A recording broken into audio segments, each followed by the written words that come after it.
আজ আমি কোথায় গেলাম, কি করলাম সবকিছু আপনাদের জানাবো। তাহলে দেরি কেন?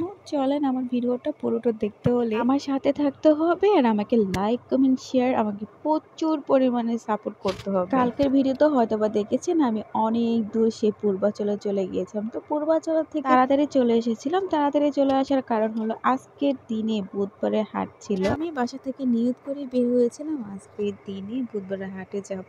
হাটে গিয়ে অনেক কিছু কিনবো। তো আর দেরি কেন, চলেন আজকে আমি আপনাদের মেরাদিয়া ঐতিহ্যবাহী হাটে নিয়ে যাচ্ছি। চলেন, আপনারা তো অনেকে চেনেন এই ঐতিহ্যবাহী হাটটা হলো অনেক অনেক অনেক আগে, আমার দাদার বাবারও অনেক আগের হাটটা, অনেক বছর আগের এই হাটটা। আরো সুন্দর ছিল, এরকম রাস্তার ধারে কিন্তু বসতো না, ভিতরে অনেক খোলা একটা মাঠের মতন ছিল আর খোলা খোলা জায়গা ছিল। এখন তো বিল্ডিং টিল্ডিং হয়ে একদম ভরে গেছে, এই জন্য হাটটা আর সেরকম বসতে পারে না, একদম খোলা জায়গা পাচ্ছে না।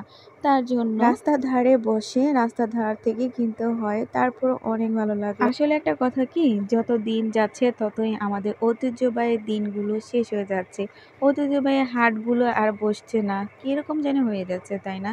আমরা যখন ছোটবেলায় আসতাম হাটের কথা শুনে বাবার সাথে, তখন কত কিছু দেখতাম আর আনন্দের সাথে আসতাম।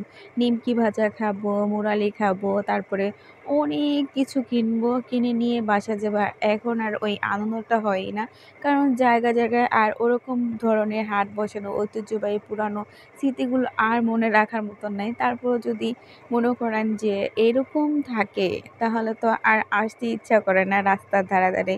তারপর অনেক ভালো লাগছে আমার কাছে, আপনাদের কাছে কেমন লাগে জানি না। আমি আসলে তো এরকম কিছুই কিনি নেই, শুধুমাত্র দেখতেছিলাম, আমার তেমন কিছু পছন্দ হয়নি, শুধু ঘুরতেছিলাম আমি আর আমার ছোট বোন। তারপরও অনেক কিছুই কিনেছি, কয়েকটা থ্রি পিস কিনেছি, ওড়না কিনেছি, তারপরে কি কি কিনেছি আরও হলো অনেকগুলো গজ কাপড় কিনেছি। অনেক ভালো লাগলো কাপড়গুলো, আবার অনেক জায়গা আমার কাছে ভালো লাগেনি। পুরানো পুরানো যারা কাপড় নিয়ে বসেছে তাদেরকে বলছি, পুরানো কাপড় আনেন ঠিক আছে, কিন্তু ভালো ভালো কিছু জিনিস নিয়ে আসবেন। আর ঘুরতে ঘুরতে আমার আর আমার ছোট বোনের পাতে একদমই ব্যথা হয়ে গেছে, কিছুই করার নেই। তো হাটে আসলে তো একটু ঘোরাঘুরি করতে হয়, তারপর প্রচুর পরিমাণ ক্ষুধা লেগেছে।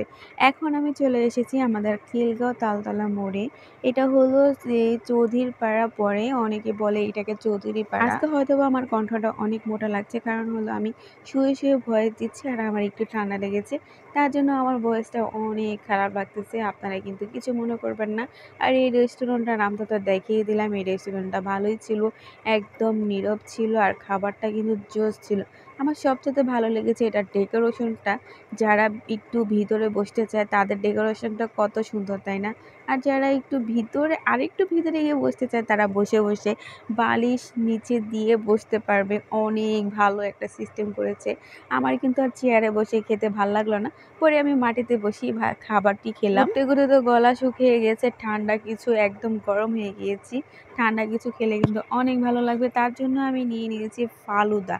ফালুদাটা ঠান্ডাও ছিল আর পেটের সাথে যাওয়ার সাথে সাথে আমার এত ভালো লাগলো। তারপর আমি নান রুটি আর নিয়েছিলাম কি বলেন তো, আপনাদের কিন্তু বলতে হবে, কমেন্ট করতে হবে আমি কি কি খেলাম। আমি একটা নাম বলে দিয়েছি, আপনারা আইডিয়া করেন আমি আর কি নিয়েছি। খাবারটা কিন্তু অনেক ভালো ছিল, আমার মনে হচ্ছিল আমি ঘরের খাবার খাচ্ছি, অনেক টেস্ট ছিল।